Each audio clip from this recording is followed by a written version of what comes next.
నమస్కారం. ఘంటారావానికి స్వాగతం. ముందుగా ప్రధానాంశాలు. పార్లమెంటరీ పార్టీ అధ్యక్షుల్ని ప్రకటించిన తెలుగుదేశం. బీసీలకు 8, ఎస్సీలకు 4 పదవులు, 5 మహిళలకు చోటు.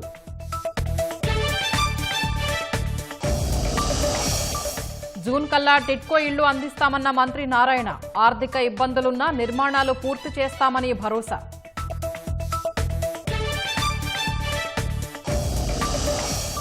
రాష్ట్ర వ్యాప్తంగా ఉత్సాహంగా పల్స్ పోలియో కార్యక్రమం. చిన్నారులకు చుక్కలు వేసిన మంత్రులు, ప్రజాప్రతినిధులు.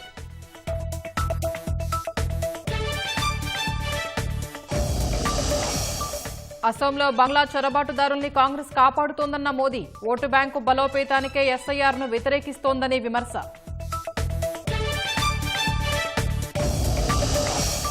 డిసెంబర్ 26 నుంచి రైల్వే ప్రయాణికులపై ఛార్జీల భారం. నాన్ ఏసీలో 500 కిలోమీటర్లకు ₹10 పెంపు.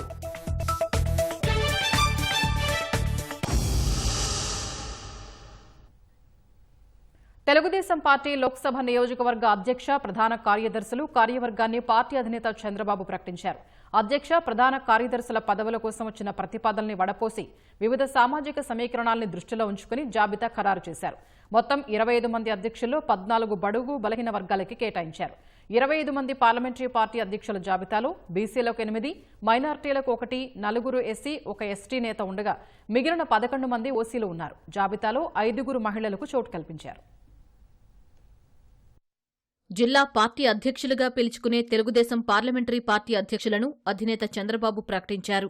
శ్రీకాకుళం పార్లమెంటరీ పార్టీ అధ్యక్షుడిగా మోదవలస రమేష్, ప్రధాన కార్యదర్శిగా పీరికట్ల విఠలరావు నియమితులయ్యారు. విజయనగరానికి కిమిడి నాగార్జున, ప్రసాదుల వరప్రసాద్కు అధ్యక్ష, ప్రధాన కార్యదర్శులుగా బాధ్యతలు అప్పగించారు. అరకు ఎస్టీ పార్లమెంటరీ పార్టీ అధ్యక్షులుగా మోజోరు తేజోవతి, ప్రధాన కార్యదర్శిగా దత్తి లక్ష్మణరావు ఎంపికయ్యారు.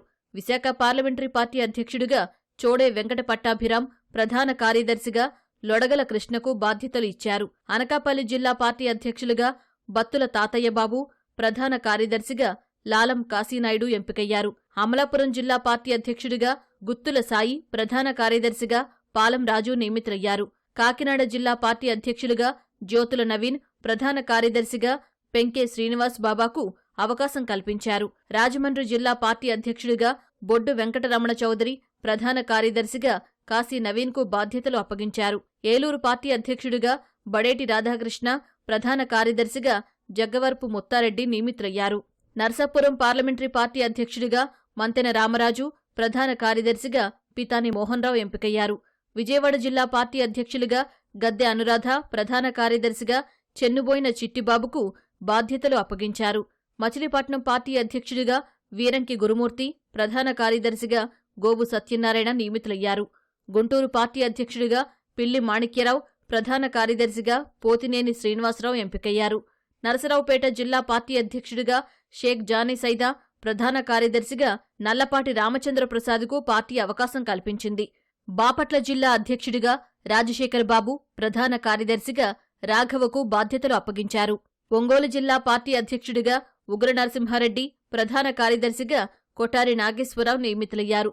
నెల్లూరు జిల్లా పార్టీ అధ్యక్షుడిగా బీద రవిచంద్ర, ప్రధాన కార్యదర్శిగా చేజర్ల వెంకటేశ్వర్లురెడ్డి ఎంపికయ్యారు. తిరుపతి జిల్లా పార్టీ అధ్యక్షురాలిగా పనబాక లక్ష్మి, ప్రధాన కార్యదర్శిగా డాలర్ దివాకర్ రెడ్డిని నియమించారు. చిత్తూరు జిల్లా పార్లమెంటు పార్టీ అధ్యక్షుడిగా షణ్ముగరెడ్డి, ప్రధాన కార్యదర్శిగా సునీల్ కుమార్ చౌదరి నియమితులయ్యారు.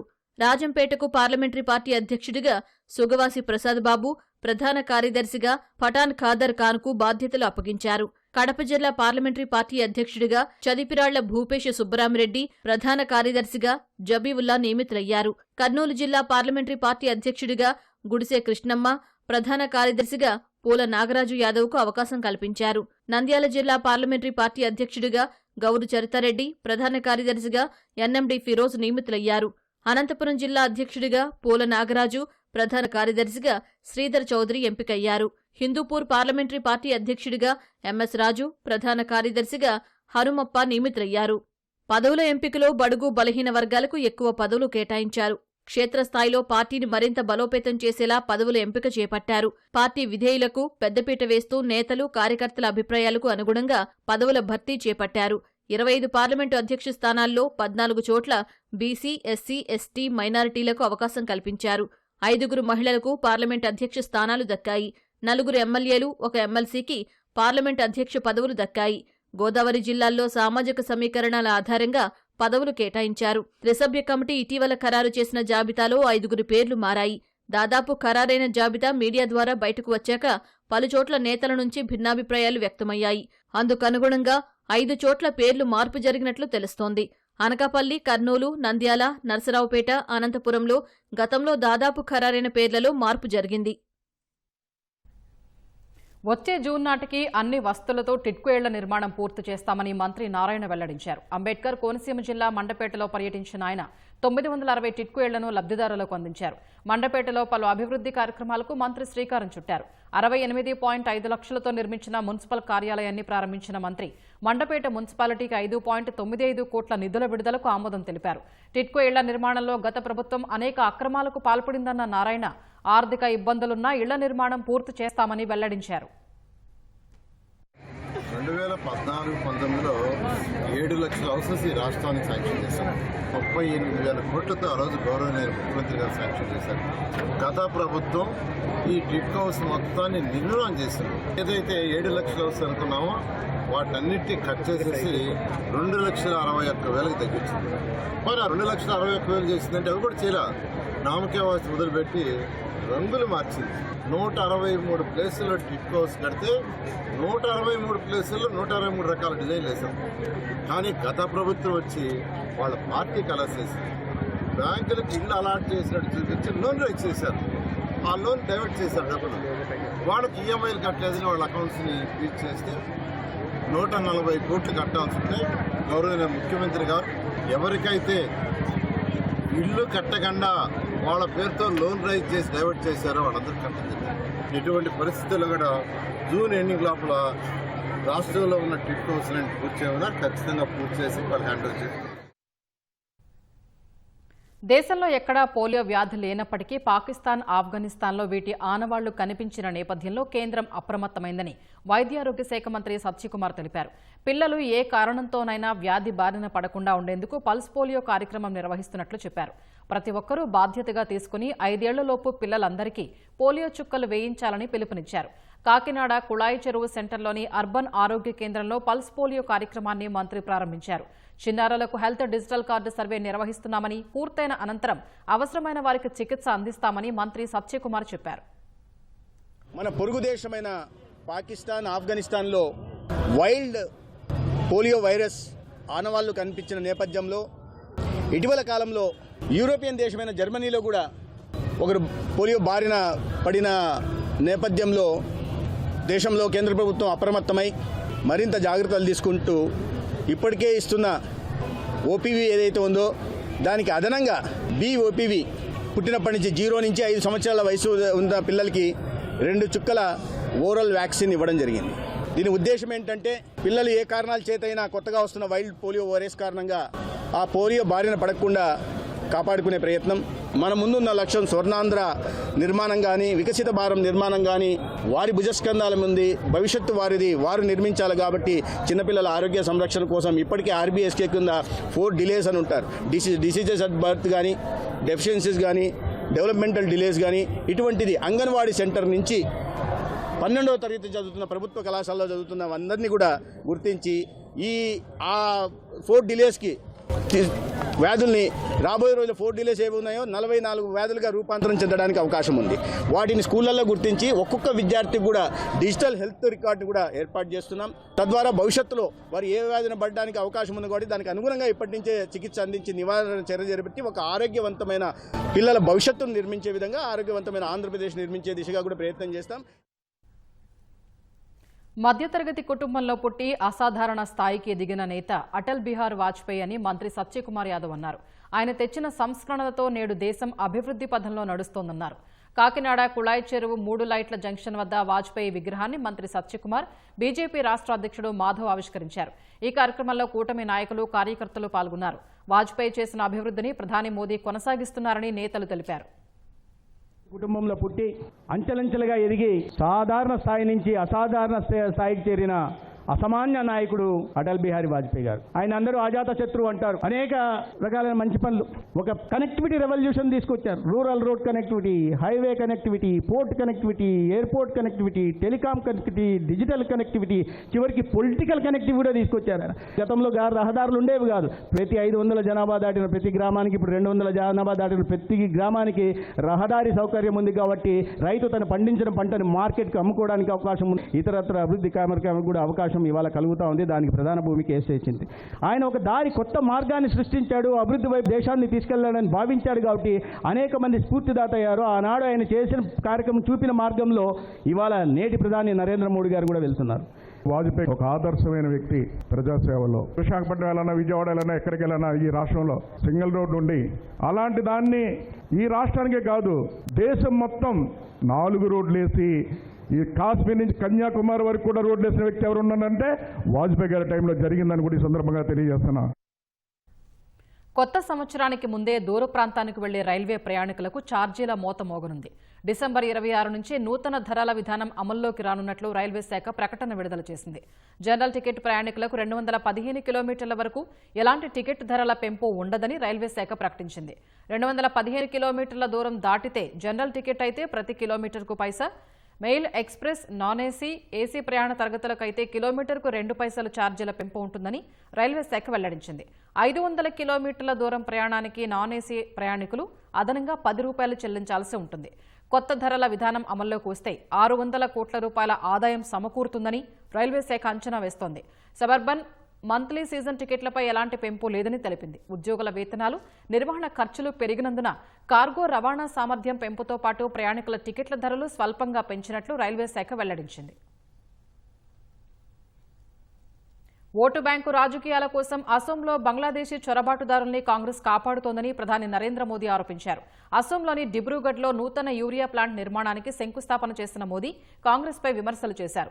బంగ్లాదేశీ చొరబాటుదారుల ద్వారా ఓటు బ్యాంకు బలోపేతం చేసుకునేందుకు ఓటర్ల జాబితా ప్రత్యేక సమగ్ర సవరణను కాంగ్రెస్ పార్టీ వ్యతిరేకిస్తోందని ఆయన విమర్శించారు.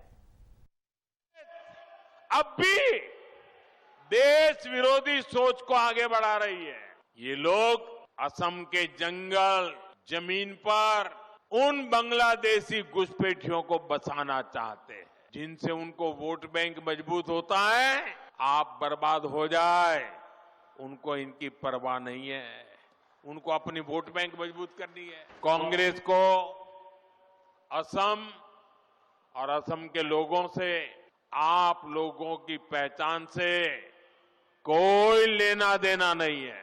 इनको केवल सत्ता, सरकार और फिर जो काम पहले करते थे वो करने में इंटरेस्ट है. इसलिए कांग्रेस पार्टी वोटर लिस्ट के शुद्धिकरण का विरोध कर रही है. तुष्टीकरण और वोट बैंक के इस कांग्रेसी जहर से हमें असम को बचाकर रखना है. मैं आपको एक गारंटी देता हूं, असम की पहचान और असम के सम्मान की रक्षा के लिए बीजेपी फौलाद बनकर आपके साथ खड़ी है. అసోంలో బంగ్లాదేశ్ చొరబాటుదారుల్ని కాంగ్రెస్ కాపాడుతోందని ప్రధాని మోదీ చేసిన వ్యాఖ్యల్ని ఆ పార్టీ అధ్యక్షుడు మల్లికార్జున ఖర్గే ఖండించారు. అసోంలో బీజేపీ ప్రభుత్వం అధికారంలో ఉందని, కాంగ్రెస్ పార్టీ అధికారంలో లేదని పేర్కొన్నారు. అసోంలోని డబుల్ ఇంజన్ సర్కారు చొరబాటుదారుల్ని అడ్డుకోలేక విఫలమైందని ఖర్గే వ్యాఖ్యానించారు. ఆ నిందల్ని ప్రతిపక్షాలపై వేయడమేంటని ఖర్గే ప్రశ్నించారు. ఉగ్రవాదులు, చొరబాటుదారులకు కాంగ్రెస్ మద్దతు ఇవ్వదని, దేశ ప్రయోజనాల కోసం మాత్రమే పనిచేస్తుందని స్పష్టం చేశారు. His government is there in center, and in Assam also his own government, that is called double engine government. If they fail to protect, how can he blame the opposition parties? Are we ruling there? So when he fails, everything he puts on opposition, and I condemn such a statement. They are Deshdrohis, we are not Deshdrohis, and we are not defending anybody. In the interest of the country, whatever good we will do, but not supporting terrorists or infiltrates or others. He is blaming just because he failed to prevent them. Rashtriya స్వయం Sevak Sangh RSS ను రాజకీయ కోణంలో చూడడం సరికాదని Sangh chief Mohan Bhagwat అన్నారు. RSS ను బీజేపీతో పోల్చడం, రాజకీయ కోణంలో చూడడంతో ప్రజల్లో తరచూ అపార్థాలు తలెత్తుతున్నాయని తెలిపారు. ఆర్ఎస్ఎస్ శతాబ్ది ఉత్సవాల్లో భాగంగా కోల్కతాలో నిర్వహించిన కార్యక్రమంలో మాట్లాడిన భాగవత్ సంఘ్ గురించి తమ అభిప్రాయం చెప్పే హక్కు దేశంలోని ప్రతి వ్యక్తికి ఉందని, కానీ అది వాస్తవికత ఆధారంగా ఉండాలన్నారు. సంఘ్కు ఎటువంటి రాజకీయ అజెండా లేదని స్పష్టం చేశారు. దేశమే తొలి ప్రాధాన్యమన్న సిద్ధాంతాన్ని పాటిస్తూ పేదల జీవితాల్లో మార్పు తెచ్చేందుకు తమ కార్యకర్తలు పనిచేస్తున్నారని భాగవత్ పేర్కొన్నారు. నైతిక విలువలు, సామాజిక బాధ్యత కలిగిన సంఘ్ సేవకులను సృష్టించడం ద్వారా ఆరోగ్యకరమైన సమాజాన్ని, బలమైన దేశాన్ని నిర్మించడానికి నిరంతరం కృషి చేస్తున్నామన్నారు. సంఘ్ చేస్తున్న ఈ కృషితో భారత్ మళ్లీ విశ్వ గురువుగా మారుతుందని భాగవత్ విశ్వాసం వ్యక్తం చేశారు. దేశ రాజధాని ఢిల్లీలో పలుచోట్ల కాలుష్యం ప్రమాదకర స్థాయిలో పెరిగింది. ఆదివారం ఉదయం హానికర పొగమంచు హస్తినలోని అనేక ప్రాంతాల్ని కమ్మేసింది. ఫలితంగా దృశ్య నాణ్యత బాగా పడిపోయింది. కేంద్ర కాలుష్య నియంత్రణ మండలి సిపిసిబి వెల్లడించిన ప్రకారం ఉదయం 8 గంటల 10 నిమిషాలకు ఐఎస్బీటీ కశ్మీరీ గేట్ వద్ద గాలి నాణ్యత సూచిక ఏక్యూఐ 448గా నమోదైంది. అక్షర్ధామ్, ఘాజీపూర్ ప్రాంతాల్లో 438గా ఉంది. ఐటీఓ ప్రాంతంలో 405గా రికార్డైంది. ఏక్యూఐ 400 నుంచి 500 మధ్య నమోదైతే తీవ్రమైన స్థాయిలో కాలుష్యం ఉన్నట్లు లెక్క. ధౌలా కువాం ప్రాంతంలో ఏక్యూఐ 397గా ఉంది. ఇండియా గేట్, కర్తవ్యపథ్ ప్రాంతాల్లో 381గా నమోదైంది. కాలుష్య స్థాయిలు భారీగా పెరిగిపోవడంతో దేశ రాజధాని ప్రాంతంలో graded response action plan GRAP stage 4 కింద ఆంక్షల్ని అమలు చేస్తున్నారు. కాలుష్య కారక నిర్మాణాల పనులు నిలిపివేత, డీజిల్ వాహనాల ప్రవేశంపై నిషేధం వంటి అనేక చర్యల్ని తీసుకున్నారు. యోగా, ధ్యానం, క్రమశిక్షణలో దేశం ఎల్లప్పుడూ ముందుంటుందని ఉపరాష్ట్రపతి సిపి రాధాకృష్ణన్ అన్నారు. తెలంగాణలోని రంగారెడ్డి జిల్లా నందిగామ మండలం చేగూరులోని కన్హా శాంతివనంలో హార్ట్ఫుల్నెస్ సంస్థ ఆధ్వర్యంలో ప్రపంచ ధ్యాన దినోత్సవాన్ని ఘనంగా నిర్వహించారు. ప్రపంచంలోనే అతిపెద్ద ధ్యాన కేంద్రంలో ప్రపంచ ధ్యాన దినోత్సవానికి ఉపరాష్ట్రపతి శ్రీకారం చుట్టారు.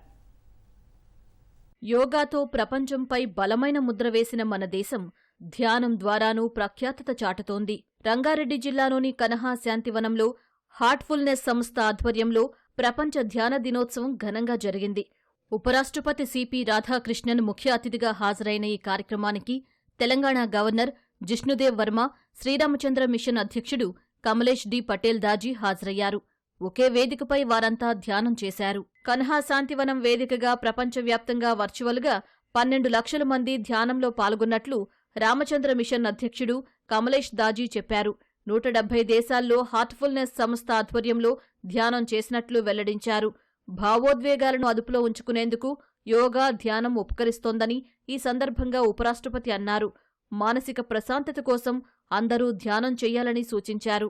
The inner transformation is a must for every individual to build positive society, a society which takes care of everyone. Meditation is a universal practice that transcends cultural, geographical, and religious boundaries. It is a path that leads to inner peace, mental clarity, and emotional stability. Today we came together not only to celebrate meditation, but to honor its profound significance in our lives. ధ్యానం ద్వారా ఒత్తిడి, ఆందోళనను జయించవచ్చని దాజీ చెప్పారు. అన్ని వయసుల వారు ధ్యానం చేసి సంపూర్ణ ఆరోగ్యం, ఆనందం పొందవచ్చునని ఆయన సూచించారు. Not just heartfulness way of meditation, but whatever is suitable to your heart. Be you a Brahma Kumari, be you Art of Living, be you from Isha, be you from Bihar School of Yoga, or Vipassana meditation, or just simple breathing exercise so that you can center your mind. Centering the mind helps us relax a bit. This is a side benefit of Dhyan. The main purpose is something else, elevating the consciousness. వేలాది మంది ధ్యానంతో కన్హా శాంతివనం ఆధ్యాత్మికతకు వేదికయ్యింది. మాజీ ముఖ్యమంత్రి జగన్ పుట్టినరోజు వేడుకల్లో వర్గ విభేదాలు బయటపడ్డాయి. సత్యసాయి జిల్లా సోమందేపల్లిలో నిర్వహించిన కార్యక్రమంలో మాజీ మంత్రి ఉషశ్రీ భర్త చరణ్ రెడ్డి పాల్గొన్నారు. ఇందులో నేతలు 2 వర్గాలుగా చీలి పోటాపోటీగా నినాదాలు చేశారు. వారిని అదుపు చేయడం స్థానిక నాయకులకు ఇబ్బందిగా మారింది. మాజీ మంత్రులు శంకర నారాయణ, ఉషశ్రీచరణ్ మధ్య విభేదాలతోనే 2 వర్గాలుగా చీలినట్లు తెలుస్తోంది. నల్లచెరువులో నిర్వహించిన వేడుకల్లో సర్పంచ్ పంచరత్నమ్మ ఏర్పాటు చేసిన ఫ్లెక్సీని మరో వర్గం తొలగించింది. దీంతో తీవ్ర ఉద్రిక్తత చోటు చేసుకుంది. 2 వర్గాలు పరస్పరం వాగ్వాదానికి దిగాయి. పార్టీ అధ్యక్షుడి పుట్టినరోజు వేడుకల్లో వర్గ పోరుపై స్థానిక నేతలు పెదవిరిచారు. శ్రీకాకుళం జిల్లా ఆముదాల వలసలో విషాదం నెలకొంది. ఉమా రామలింగేశ్వర ఆలయ పుష్కరిణిలో ప్రమాదవశాత్తు జారిపడి 2 చిన్నారులు మృతి చెందారు. మృతులను ధనుష్, పవన్ సాయిగా గుర్తించారు. ఊహించని ఘటనతో స్థానికంగా విషాదం నెలకొంది. తమ పిల్లలు విగత జీవులుగా మారడంతో కుటుంబ సభ్యులు కన్నీరు మున్నీరుగా విలపిస్తున్నారు. మంగళగిరిలో ఏర్పాటు చేసిన MPL4 క్రికెట్ లీగ్ పోటీల్ని నారా బ్రాహ్మణి, ఎంపీ సానా సతీష్, సినీ హీరో నిఖిల్ సిద్ధార్థ్ ప్రారంభించారు. జనవరి 23న మంత్రి నారా లోకేష్ పుట్టినరోజు సందర్భంగా గత 4 ఏళ్లుగా మంగళగిరి ప్రీమియర్ లీగ్ పేరుతో క్రికెట్ పోటీల్ని నిర్వహిస్తున్నారు. నేటి నుంచి జనవరి 21 వరకు పోటీల్ని నిర్వహించనున్నారు. విజేతలకు లోకేష్ పుట్టినరోజు నాడు దాదాపు 10 లక్షల విలువైన బహుమతుల్ని అందజేయనున్నారు. పోటీల్లో భాగంగా మొదటి మ్యాచ్ను టాస్ వేసి ప్రారంభించిన నారా బ్రాహ్మణి క్రీడాకారులతో కాసేపు సరదాగా క్రికెట్ ఆడారు. నియోజకవర్గంలో జరుగుతున్న అభివృద్ధి పనులపై ఏర్పాటు చేసిన చిత్ర ప్రదర్శనను ఆమె తిలకించారు. అనంతరం మహిళా నేతలు నారా బ్రాహ్మణికి పుట్టినరోజు శుభాకాంక్షలు తెలిపారు. క్రీడలను ప్రోత్సహించేందుకు మంత్రి నారా లోకేష్ కృషి చేస్తున్నారని ఎంపీ సానా సతీష్ చెప్పారు. లోకేష్ కృషితో మంగళగిరి నియోజకవర్గం అభివృద్ధి పథంలో నడుస్తోందని సినీ హీరో నిఖిల్ సిద్ధార్థ్ అన్నారు. ఈ క్రీడల్ని ప్రోత్సహించడం, ప్రత్యేకంగా మా నాయకుడు లోకేష్ గారు తన సొంత కాన్స్టిట్యున్సీలో 4వ సంవత్సరం ఈ కార్యక్రమం చేయటం, నేను ఇది పాల్గొనడం నాకు చాలా ఆనందంగా ఉంది. ఇటువంటి టోర్నమెంట్ చేయడం వల్ల కొత్త క్రీడాకారులు వస్తారు. ఈ డెవలప్మెంట్లోను, క్రీడల్లోనూ మంగళగిరి ఏం చేస్తుందో ప్రతి కాన్స్టిట్యున్సీ కూడా రిప్లికా చేయాలని నేను కోరుకుంటున్నాను. చాలా హ్యాపీగా ఉందండి. ఈరోజు మంగళగిరికి వచ్చాను అండ్ మంగళగిరి ప్రీమియర్ లీగ్ జరుగుతోంది. ఇట్స్ అ ఫెంటాస్టిక్ ప్రోగ్రామ్ అండి. లైక్ ఆల్మోస్ట్ 128 టీమ్స్ పార్టిసిపేట్ చేస్తున్నాయి. అండ్ నాకు తెలిసి లోకేష్ గారి విజన్ ఏదైతే ఉందో ఇట్స్ అద్భుతం అండి. బికాజ్ నాట్ జస్ట్ ఇన్వెస్ట్మెంట్సే కాదు, మనం ఆల్రెడీ చూసాము రీసెంట్గా మన చంద్రబాబు నాయుడు గారికి, సీఎంకి గర్వకారంగా Economic Times has given him the business reformer of the year award, which is huge అండి. Because of lakhs of crores of investment which is coming to AP. So అది ప్రౌడ్గా ఉంది. మంగళగిరిని చూస్తుంటే చాలా ఆనందంగా ఉంది. అలాగే క్రికెట్ని, స్పోర్ట్స్ కూడా ఎంకరేజ్ చేస్తున్నారు. So wishing all the best. దక్షిణాఫ్రికాలోని జోహన్నెస్బర్గ్లో ఓ పబ్ వద్ద సాయుధులు జరిపిన కాల్పుల్లో 9 మంది మృతి చెందారు, 10 మంది గాయపడ్డారు. బెక్కర్స్డాల్ పట్టణంలోని ఓ పబ్ వద్ద ఈ తెల్లవారుజామున దుండగులు కాల్పులకు పాల్పడినట్టు పోలీసులు తెలిపారు. 12 మంది సాయుధులు ఓ మినీ బస్సులో వచ్చి విధ్వంసం సృష్టించినట్టు చెప్పారు. నిందితుల వద్ద 9mm పిస్టల్స్తో పాటు ఒక అసాల్ట్ రైఫిల్ ఉన్నట్టు చెప్పారు. సాయుధుల కోసం పోలీసులు పలు బృందాలుగా ఏర్పడి గాలుస్తున్నారు. ఇటీవల దక్షిణాఫ్రికాలోని బార్లు, పబ్ల వద్ద కాల్పుల ఘటనలు చోటు చేసుకుంటున్నాయి. ఈ నెల ప్రారంభంలో జోహన్నెస్బర్గ్లో లైసెన్స్ లేని బార్ వెలుపల సాయుధులు జరిపిన కాల్పుల్లో 12 మంది మృతి చెందారు, 13 మంది గాయపడ్డారు. ఈ ఘటనలకు అక్రమ ఆయుధాల పెరుగుదలే కారణమని తెలుస్తోంది. బంగ్లాదేశ్ తాత్కాలిక ప్రభుత్వాధినేత మహమ్మద్ యూనస్ మరోసారి ఆందోళనకర వ్యాఖ్యలు చేశారు. భారత వ్యతిరేకి ఇంకిలాబ్ మోర్చా నేత షరీఫ్ ఉస్మాన్ హాదీ ఆదర్శాలను ముందుకు తీసుకువెళ్తామని చెప్పారు. శనివారం ఢాకాలో హాదీ అంత్యక్రియల్లో పాల్గొన్న యూనస్ అక్కడున్న వేలాది మందిని ఉద్దేశించి మాట్లాడారు. ఉస్మాన్ హాదీకి వీడ్కోలు చెప్పేందుకు తాను రాలేదని, బంగ్లాదేశ్ ఉన్నంతకాలం ప్రజలందరి హృదయాల్లో అతడు ఉంటాడని పేర్కొన్నారు. హాదీ చెప్పిన మాటను నెరవేరుస్తామని ప్రమాణం చేస్తున్నట్టు యూనస్ చెప్పారు. ప్రతి తరం హాదీ ఆదర్శాల్ని కొనసాగిస్తుందని పేర్కొన్నారు. బంగ్లాదేశ్ మరచిపోలేని మంత్రాన్ని హాదీ తమకు ఇచ్చారని, అది ఎప్పటికీ తమ చెవుల్లో ప్రతిధ్వనిస్తోందన్నారు. ప్రపంచం ముందు బంగ్లా తలెత్తుకుని ఉంటుందని, ఎవరి వద్ద తల వంచదని వ్యాఖ్యానించారు. అండర్-19 ఆసియా కప్లో అజేయంగా ఫైనల్కు చేరిన యువ భారత ఆఖరి మెట్టుపై బోల్తా పడింది. దుబాయ్ వేదికగా చిరకాల ప్రత్యర్థి పాకిస్తాన్తో జరిగిన ఫైనల్లో 191 పరుగుల తేడాతో భారత్ ఓటమి చవిచూసింది. టాస్ పడి తొలుత బ్యాటింగ్ చేసిన పాక్ నిర్ణీత 50 ఓవర్లలో 8 వికెట్ల నష్టానికి 347 పరుగుల భారీ స్కోరు చేసింది. ఓపెనర్ సమీర్ మిన్హాస్ 172 పరుగులతో భారీ శతకం సాధించాడు. అహ్మద్ హుస్సేన్ 56 పరుగులు చేశాడు. భారత బౌలర్లలో దీపేష్ దేవేంద్రన్ 3, హనిల్ పటేల్ 2 వికెట్లు తీశారు. అనంతరం భారీ లక్ష్య ఛేదనలో భారత కుర్రాళ్లు తడబడ్డారు. 26.2 ఓవర్లలో 156 పరుగులకి ఆలౌటై ఓటమి పాలయ్యారు. దీపేష్ దేవేంద్రన్ 36, వైభవ్ సూర్యవంశీ 26 పరుగులు చేశారు. పాక్ బౌలర్లలో అలీ రజా 4 వికెట్లు పడగొట్టాడు.